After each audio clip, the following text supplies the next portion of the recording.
Minä olen Petrus Oderus ja tämä on Kysy mitä tahansa Petrukselta sarja, joka on ollut YouTubessa muutaman kuukauden ja minulla on näitä kysymyksiä tullut aika reippaasti. Niin paljon, että en ole edes laskenut kaikkia. Nyt on tämmöinen aika mukava kysymys, kun mitkä kohteet ovat mielestäsi erityisen tärkeitä hyväntekeväisyyskohteita? Mitkä kohteet ovat mielestäsi erityisen tärkeitä hyväntekeväisyyskohteita? No, tämä on sellainen preferenssi, mieltymysjuttu, että joku tykkää toisenlaisista asioista ja yleensä on sellainen konsensus, että autetaan sellaisia ihmisiä tai sellaisia tahoja tai sellaista asiaa, mikä on niin kuin heikompi.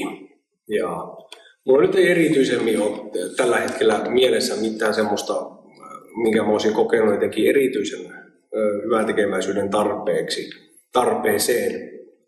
Mutta koska sekin johtuu tietenkin siitä, että Suomessa meillä on asiat aika hyvin ja siten ei ole sellaista äärimmäistä köyhyyttä. Ei ole Suomessa kauhean paljon.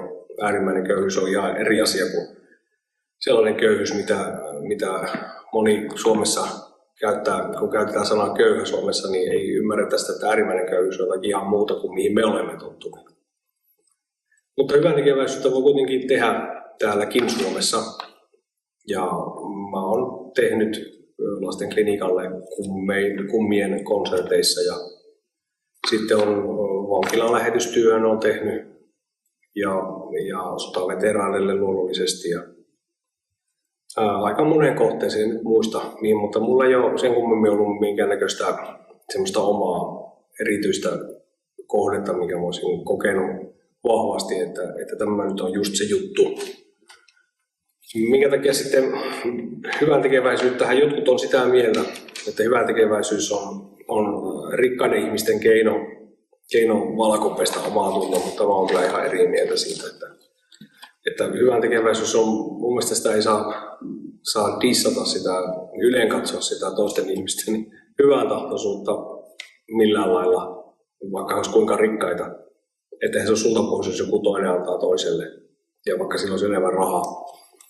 Me ollaan Suomessa totuttu siihen, että kun meillä on erittäin korkea veroaste ja suurin piirtein aika hyvin asiat, niin tämä koko käsite hyväntekeväisyys on vähän tuntemattomampi kuitenkin kuin sellaisissa maissa, missä suurimmaksi osaksi hyväntekeväisyydellä kerätään varoja monenlaisiin asioihin, sellaisiin asioihin, joista meillä yhteiskunta pitää huolen Suomessa.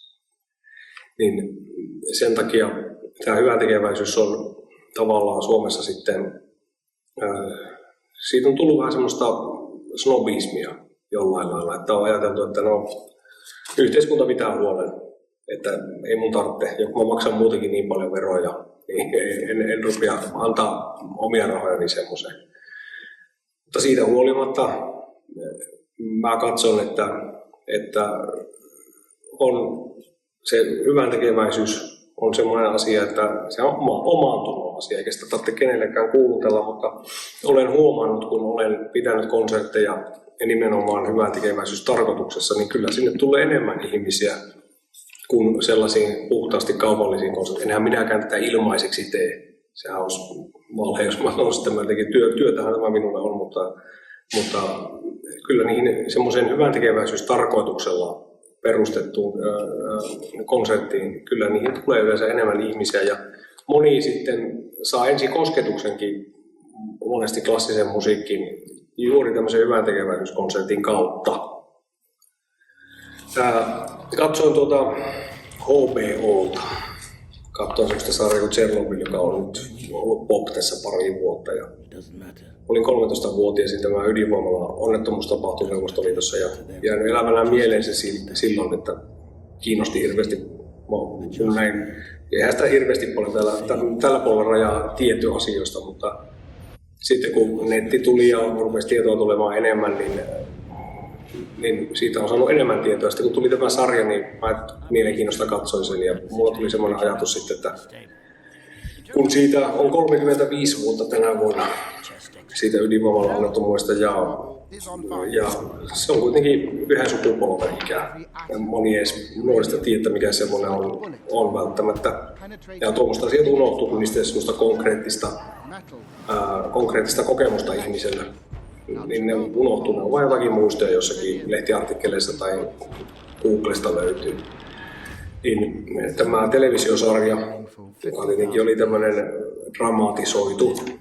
Niin saimme nyt sitten ehdottamaan tämmöistä konseptia näiden Tšernobylin sankareiden, jotka siellä kuitenkin oman maan pelastamisen lisäksi vaikutti aika paljon siihenkin, että Eurooppaa ei saaste leviä. Ja otettiin sitten joku aika yhteyttä, otettiin sieltä Venäjältä.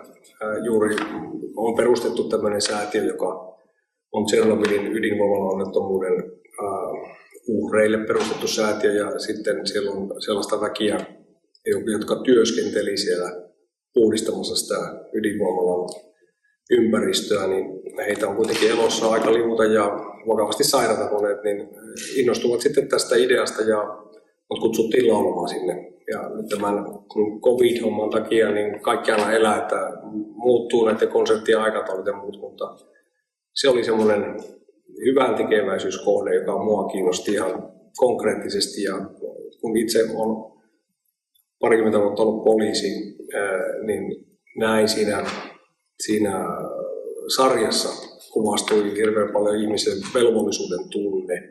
Ei siitä kukaan rahasta sitä tehnyt, vaan siinä heittäydyttiin tekemään itselle todella vaarallista työtä toisten takia. Kyseessä oli vielä sellainen asia, mikä ei heti tunnu, että kuukausien vuosien jälkeen sitten saat kärsiä siitä, että olet mennyt tekemään jotakin työtä muutamia kymmeniä sekunteja, muutamia tunteja. Niin koin sen sitten semmoiseksi, että tuossa maa voisi olla mukava. Oli hirveän mukava, kun sieltä otettiin sitten yhteyttä, että he on itse niin kuullut minun laulua, katsoneet YouTubella ja oli todella innossaan. Niin tämmöinen oli näistä monista hyvän tekeväisyyskohteista, mitä maailma on täynnä, niin on nyt semmoinen akuutti.